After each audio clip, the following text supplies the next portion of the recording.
اللہ اکبر اللہ اکبر اللہ اکبر لبیک لبیک لبیک یا رسول اللہ صلی اللہ علیہ وسلم الحمدللہ رب العالمین والصلاة والسلام علی خاتم النبیین سید الاولین والآخرین وعلی آلہ واصحابہ اجمعین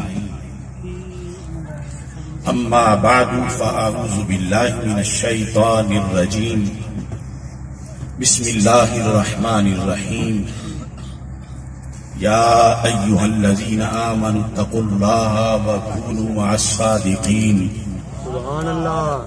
صدق اللہ العظیم وصدق رسولہ النبی الکریم الامین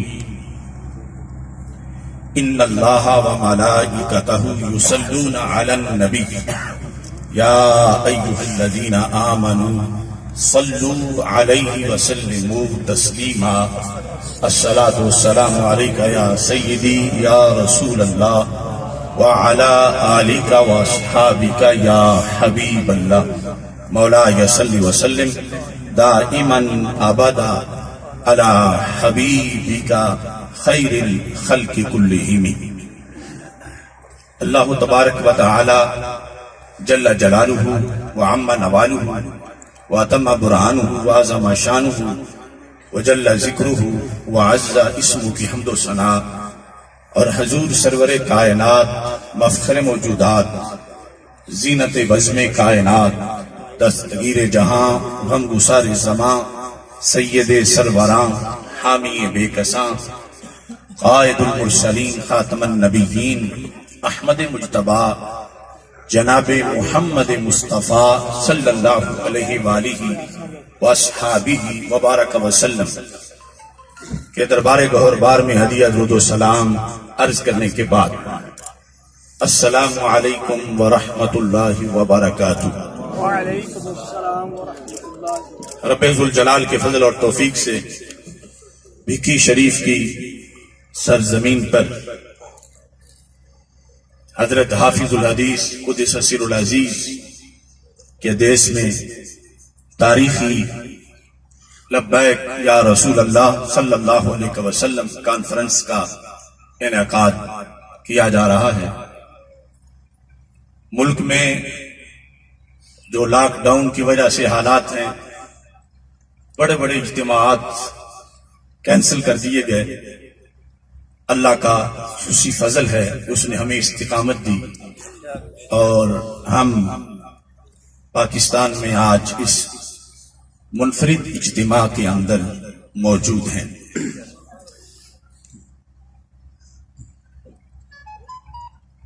تفصیلی مقالہ کا اب وقت نہیں چونکہ ابھی صاحب صدر حضرت میاں محمد صغیر احمد کوٹلوی سجادہ نشین آستانہ عالیہ کوٹلہ شریف کا صدارتی خطاب بھی ہونا ہے.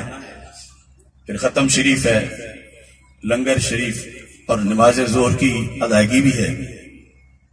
انتظامیہ کا میں شکر گزار ہوں کہ انہوں نے ہمارے ساتھ تعاون کیا. اسی بنیاد پہ میں اپنی تقریر مختصر کر رہا ہوں, ورنہ یہ کتابوں کا سلسلہ بڑا طویل آج کے مقالے کا تھا, لیکن صرف چند ضروری باتیں عرض کرتے ہوئے پھر قبلہ میاں صاحب کا صدارتی خطاب شروع کرایا جائے.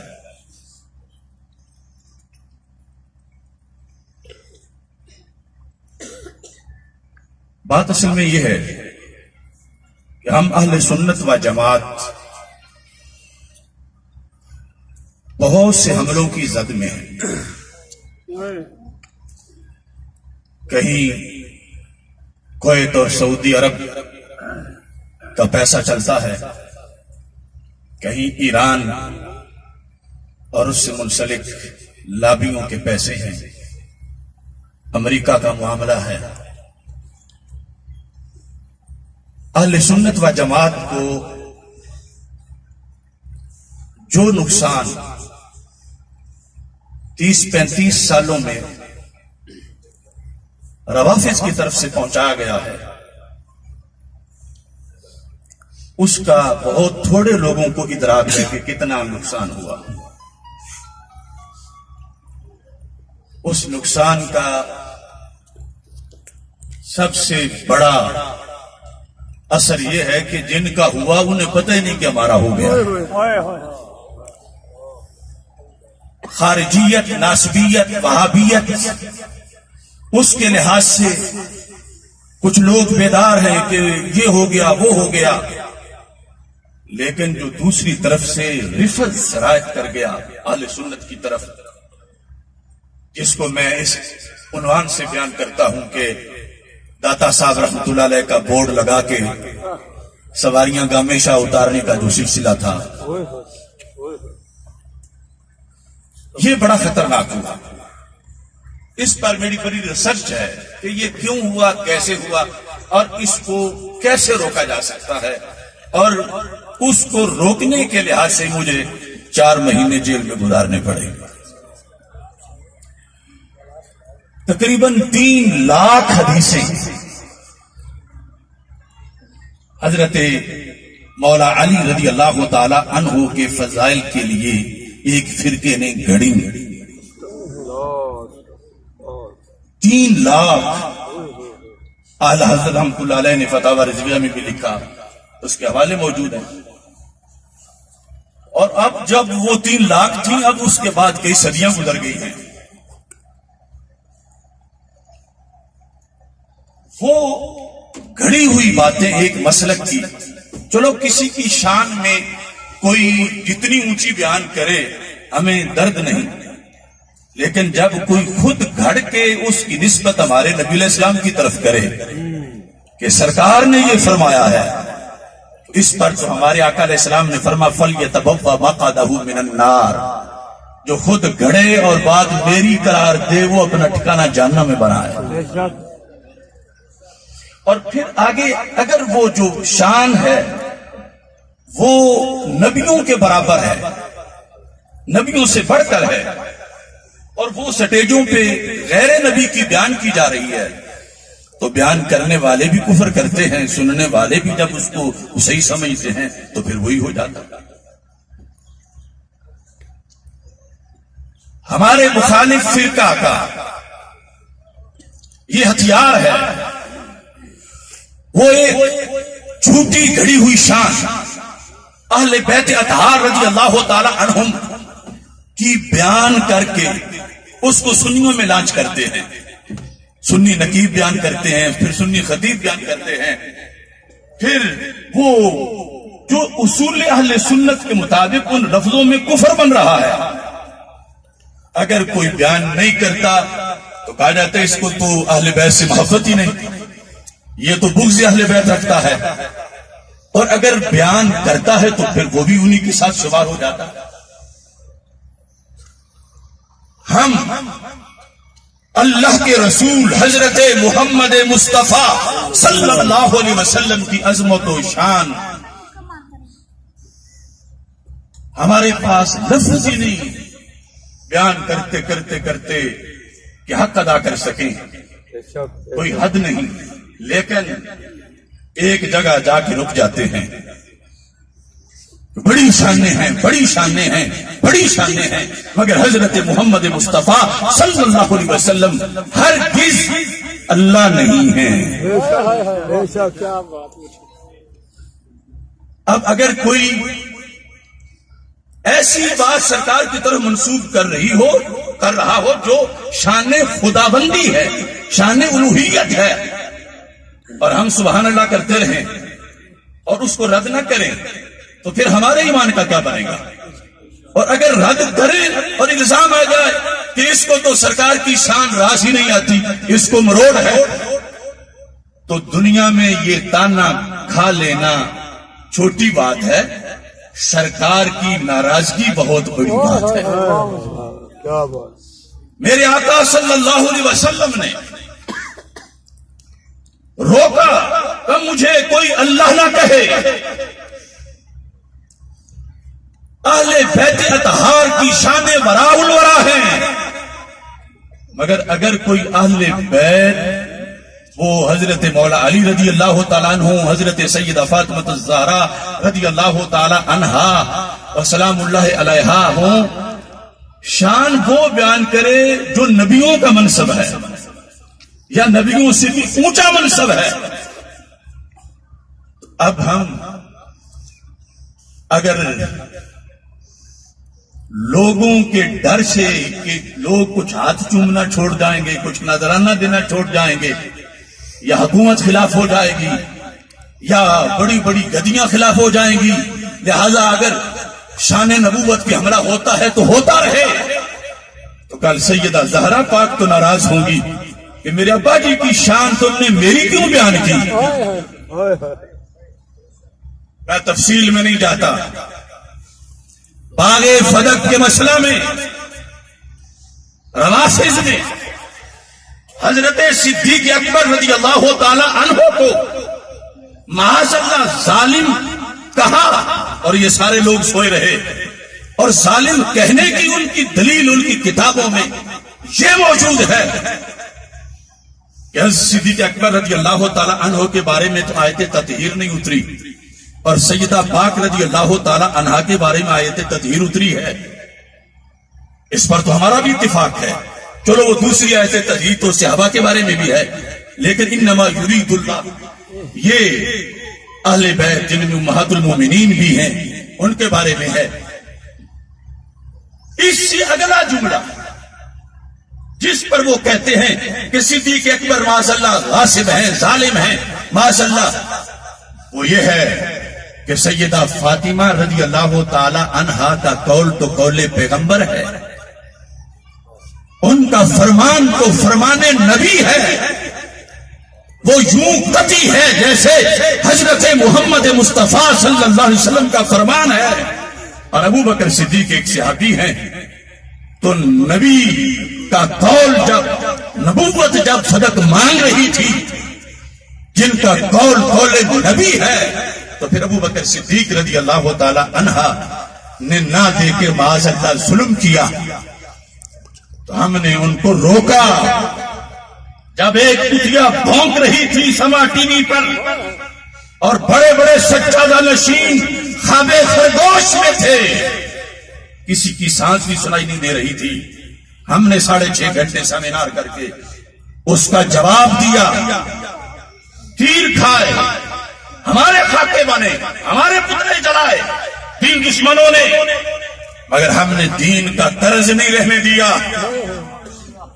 ہم نے کہا سیدہ طیبہ طاہرہ فاطمہ رضی اللہ تعالی عنہا صابرہ ہیں، صالحہ ہیں، ہم جیسے کروڑوں ان کے قدموں کی خاک پہ قربان، وہ میرے آقا علیہ السلام کے جگر کا ٹکڑا ہے، مگر سرکار کے جانے سے نبوت کا دروازہ بند ہو چکا تھا، نبوت کے سارے قول ختم ہو گئے تھے جب سرکار دنیا سے چلے گئے۔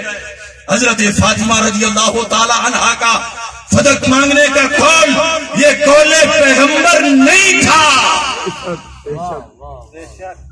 تو جو دوسرا فرقہ ہے انہوں نے تو اس کو توہین کہہ نہیں تھا، کیونکہ ان کے نزدیک سیدہ فاطمہ رضی اللہ تعالی عنہا تو نبیوں سے بھی اوپر ہیں۔ ہم اہل سنت کے نزدیک جو غیر نبی کو نبی کے برابر سمجھے یا اوپر سمجھے خود کافر ہو جاتا ہے، لہذا انہوں نے شور مچایا، کیونکہ ہم روزانہ ان کو دبوچتے تھے، ہماری ایڑی کے نیچے ایران تک کی ان کی ساری قوتیں ہیں، اور انہوں نے شور مچایا، دیکھو اس نے تو توہین کر دی، لیکن کم از کم اپنوں کو تو دیکھنا چاہیے تھا کہ جو اصول امام اعظم ابو حنیفہ کے ہیں، جو بات امام بخاری نے کی، جو گنج بخش حجویری نے کی، جو غوث پاک نے کی، جو سیدنا پیر میر علی شاہ نے کی، اگر وہی اشرف اعظم جلالی نے بھی کی تو پھر فتویٰ مجھ پہ ہے تو ان پہ کیوں نہیں؟ اگر ان پہ نہیں، یقیناً نہیں، تو مجھ پہ بھی نہیں۔ اور جو میں نے کہا وہ کہنا لازم تھا، ورنہ وہ جواب نہیں دیا جا سکتا تھا جو پیر میر علی شاہ صاحب نے خود لکھ کے جواب دیا۔ میں نے اس وقت کہا تھا دنیا میں کوئی شخص تصفیہ کی عبارت پڑھ کے میرے سے سوا کی تفصیل کر کے دکھائے، پیر میر علی شاہ صاحب نے یہ لکھا ہے، آج تک سب کی بولتی بند ہے، اس کا کوئی جواب نہیں دے سکتا۔ اب ایسے تو کچھ جتنی شان بیان کرے سیدہ پاک رضی اللہ تعالیٰ عنہا کی، ہمیں کوئی درد نہیں، لیکن اگر گھر کے اسے سرکار کی حدیث کہے تو ہم کہیں گے یہ حدیث نہیں، لیکن اگر وہ کفر والا عقیدہ ہو تو جیل تو کیا ہم پھانسی میں چڑھ جائیں گے، مگر اہل سنت کے عقیدے سے دغا نہیں ہونے دیں گے۔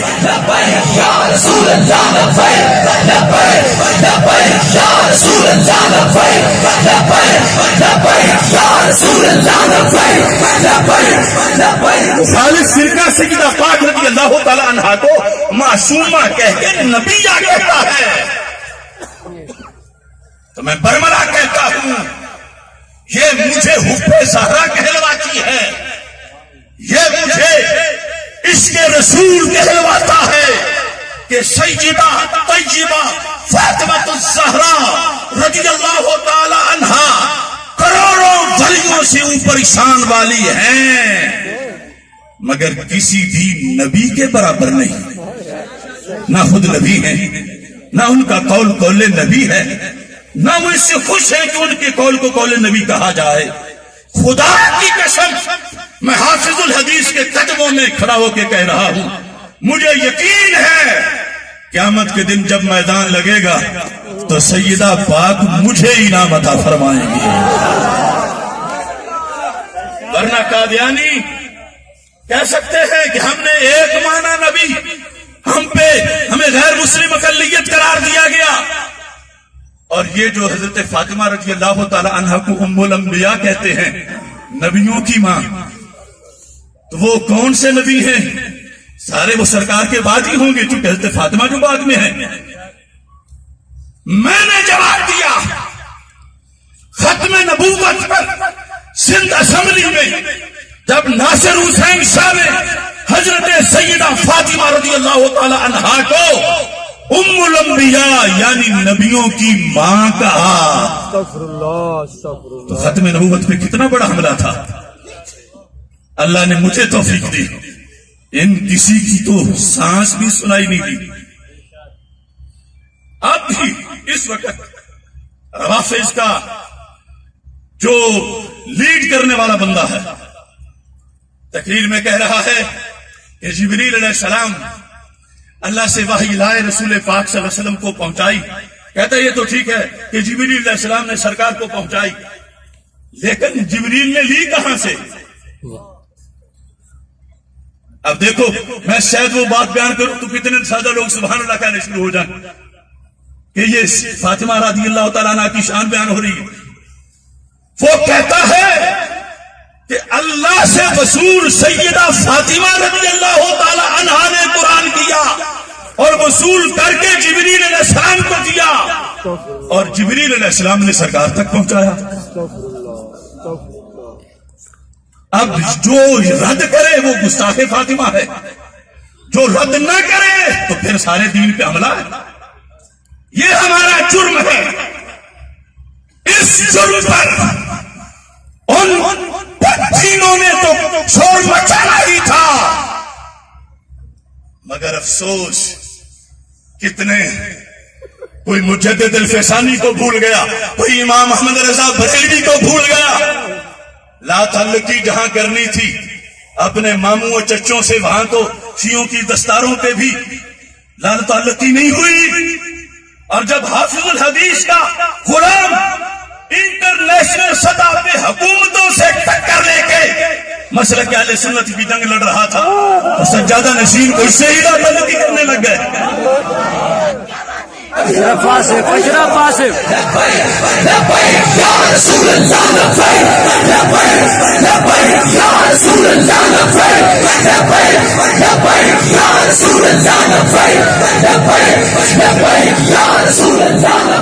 تشریف رکھیں، اصل چوروں کو پہرے دار سے دشمنی تو ہوتی ہے، اور چور اس بات میں ہوتے ہیں کہ کہیں پہرے دار سے بدلہ لینے کا موقع ملے۔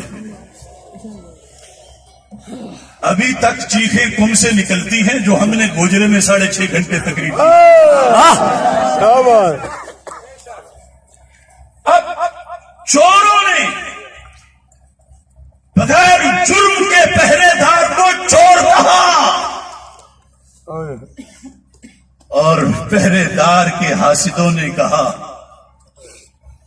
یہ بعد میں آ کے پہرے داری میں لوگ اس کا کیوں نام لیتے ہیں اور کہتے ہیں اب وہ چوری نہیں ہونے دیتا، اس نے سیل کر دیے ہیں 10 زیجت کے سارے سراغ۔ تو چوروں کے کچھ لوگ اتحادی بن گئے کہ اس پہرے دار کو جیل میں ہونا چاہیے، اور کچھ ابھی تک کیس لڑ رہے ہیں کہ اس کو پھانسی ہونی چاہیے۔ یہی کہ لوگ اسے پھانسی ہونی چاہیے، اور میں کون ہوں؟ میں نے وہ چھوٹی سی چکی جیل کی جہاں مجھے 4 ماہ مکمل بند رکھا گیا۔ شہباز شریف حملہ کو تو ہفتے میں 1-2 بار باہر نکالتے ہیں، مجھے اس دن ہی نکالا جب میں جیل سے نکلا ہوں۔ 4 ماہ چھوٹی سی چکی میں مجھے بند رکھ کے میرا سارا معاملہ خدا کے سپرد، میری جیل کی طرف جانے والے رستے پر بھی تالے لگے تھے کہ ادھر کوئی افسر بھی نہیں جا سکتا، اوپر اجازت کے بغیر مجھے انہوں نے ہر گھڑی آ کے چیک کیا کہ کبھی کیا رویا ہے، کبھی 2 بجے رات، کبھی 1:30 بجے، کبھی کسی ٹائم، بس آتے ہیں دیکھ کے پھر واپس چلے جاتے ہیں۔ تو میں نے لکھنے کے لیے جب قلم نہیں دے رہے تھے، 2.5 ماہ قلم نہیں دیا، اتنا ڈر تھا ان کو۔ مہندی جو داڑھی والی تھی وہ میں نے منگائی، اور مہندی لگانے والی جو برشی تھی اس سے میں نے اپنی چھوٹی سی چکی جو سب سے خطرناک دہشت گردوں کی ہوتی ہے، جو پھانسی گھاٹ کے بالکل متصف تھی، میرے ساتھ کوئی قیدی نہیں مل سکتا تھا، اس چکی کے دروازے کے اوپر میں نے مہندی کے ساتھ موٹا لکھ دیا، لبیک یا رسول اللہ، لبیک لبیک یا رسول اللہ، لبیک لبیک لبیک یا رسول اللہ، لبیک لبیک لبیک یا رسول اللہ۔ اور انگلش میں ساتھ میں نے لکھا نو فیئر، اور ساتھ لکھا نو ٹیئر، کوئی ڈر نہیں، کوئی آنسو نہیں۔ پاکستان کی تاریخ میں پیرول پر ہر کوئی رہا ہوتا ہے، میری مفتی عابد جلالی کے وصال پر 2 دن تک مجھے اطلاع نہیں دی گئی۔ وہ میرا بھائی جسے میں نے 9 سال پڑھایا اور پھر شیر بنایا، جس نے بڑے بڑے موذیوں کو گرایا، 2 دن لکھپت میں رہ کے میں کالے پانی میں تھا۔ یہ ڈاکٹر ناصر صاحب سارے زور لگا بیٹھے کہ ہمیں بتانے تو دو، پھر جنازے کے لیے نہیں نکلنے دیا کہ وکی شریف، وہاں سے ایجنسیاں کہتی ہیں حالات خراب ہو جائیں گے، وہاں رافضی بڑے ہیں، یہ ہے وہ ہے۔ میں جیلر کے سامنے تھا، میں نے پاؤں زمین پہ مارا، میں نے کہا سب میری ایڑی کے نیچے۔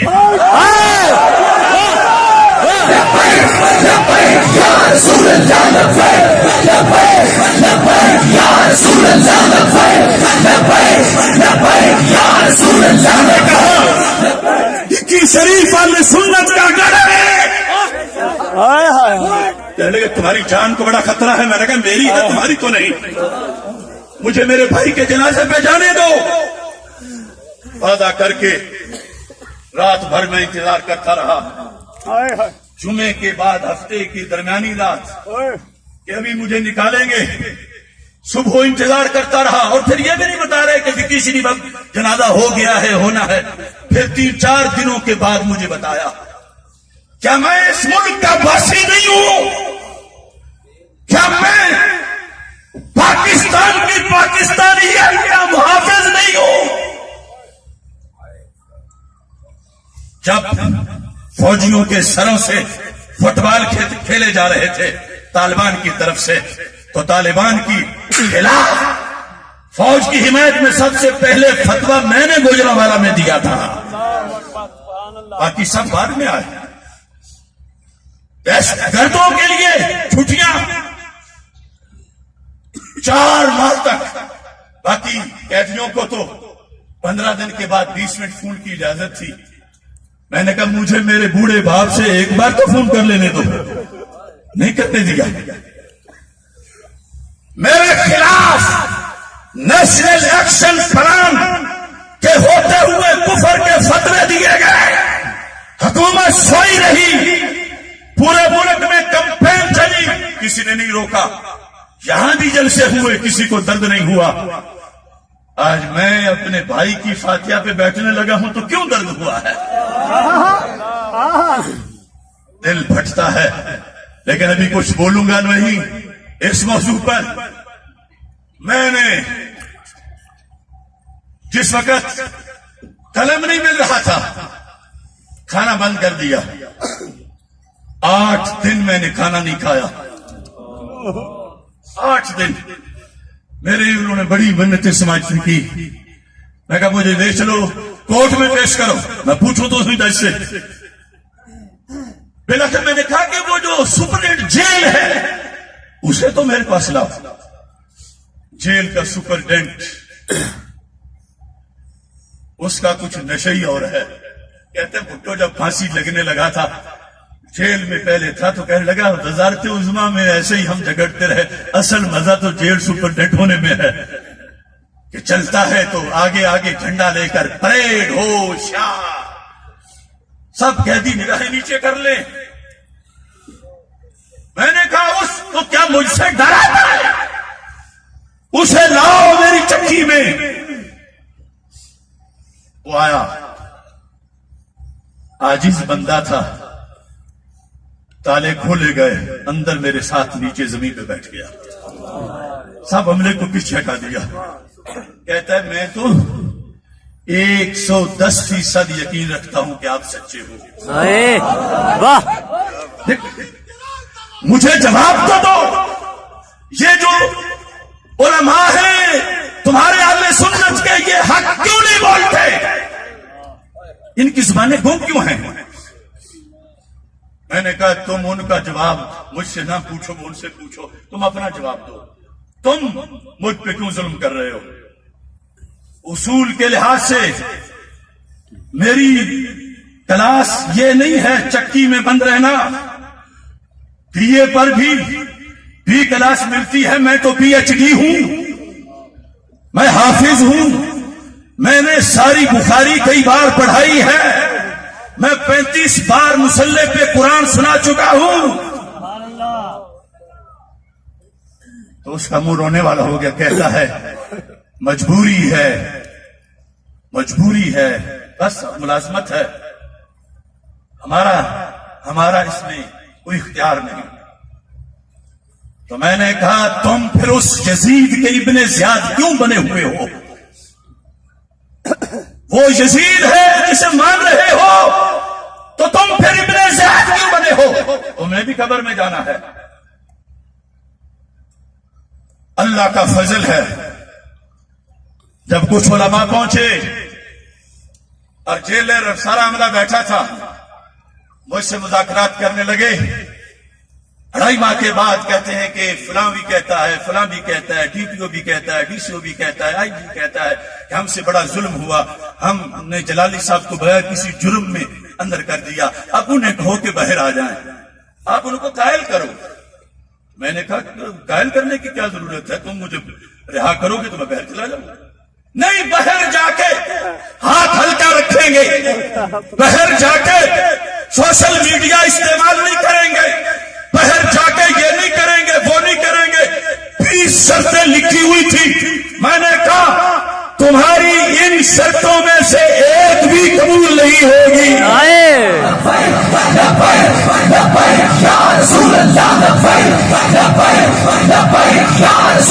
مجھے کہنے لگے پھر تم پہ فورس شیڈول لگ جائے گا. علماء جو کہہ رہے تھے فورس شیڈول مذاق.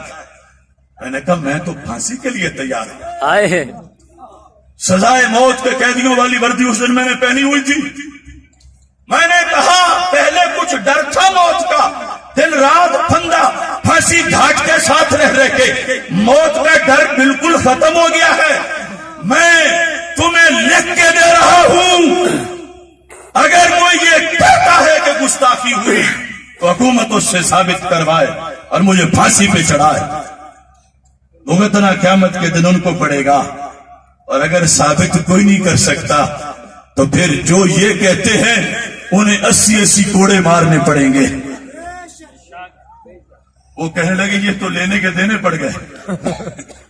میں نے جیل سے پھر خط لکھا, میں نے کہا میڈیا کو بلاؤ. انہوں نے وہ خط سینسر کیا, میری ان سے لڑائی ہوئی. میں نے جیل جانے سے پہلے بھی پریس کانفرنس میں اور بعد میں بھی کہا, اب بھی کہہ رہا ہوں, دنیا کا کوئی عالم دین کیڑا مکوڑا نہ ہو. خصوص جی نے باہر سے بلایا گیا تھا میرے ساتھ مناظرہ کے لیے. میں نے کہا تھا میرے خلاف اسمبلیوں میں قراردادیں منظور ہوئی, مجھے بڑھاؤ قومی اسمبلی میں, مجھے بڑھاؤ سپریم کورٹ میں. دنیا کا کوئی عالم اس کو سیدہ پاک رضی اللہ تعالی عنہا کی توہین کہے تو مجھے اسمبلی سے باہر ہی نہ نکلنے دو, وہی مجھے پھانسی لگا. اور اگر تم کہتے ہو کہ بلا وجہ ہم نے بند کیا اب ہمیں بخش دو, معاف کر دو, تو میں نے کہا حد قذف کی سزا 80 کوڑے ہے اور حد قذف معاف نہیں ہوتی. میں نہ یہاں معاف کروں گا, چونکہ جو ذاتی گالیاں ہیں وہ میں معاف کر سکتا ہوں. جو دین میں جہاں توہین نہ بنتی ہو اسے توہین کہنا, جو گستاخ نہ ہو اسے گستاخ کہنا, اس کی سزا کم از کم 80 کوڑے ہے. تو جتنے لوگوں نے درخواستیں دی, جو کچھ کہا, وہ 80 کوڑے کھائیں گے تو پھر میں ان کو چھوڑوں گا, ورنہ میں نہیں چھوڑوں گا. اب کتنے علماء و مشائخ میرے پاس بار بار آئے, چپ کر جاؤ, صلح کر جاؤ. صلح کس چیز کی؟ کوئی فلاٹ کا جھگڑا ہے؟ دین کی بات ہے, اہل سنت کی بات ہے. جنہوں نے رافض کی حمایت کی, جب تک توبہ کر کے واپس مسلک پہ نہیں آئیں گے میں نہیں چھوڑوں گا. واہ, شیر کی للکار ہے. اس واسطے اگر کسی کو علم کا گھمنڈ ہے وہ کسی بھی چینل پہ لائیو آ جائے, وہ سپریم کورٹ میں آ جائے میرے مقابلے میں, وہ دلائل پیش کرے. میں غلام حافظ الحدیث ہوں, رب کعبہ کی قسم مجھے حق پر اتنا یقین ہے کہ میں 2 منٹ میں ان کو الٹا کر کے دکھا. واہ واہ,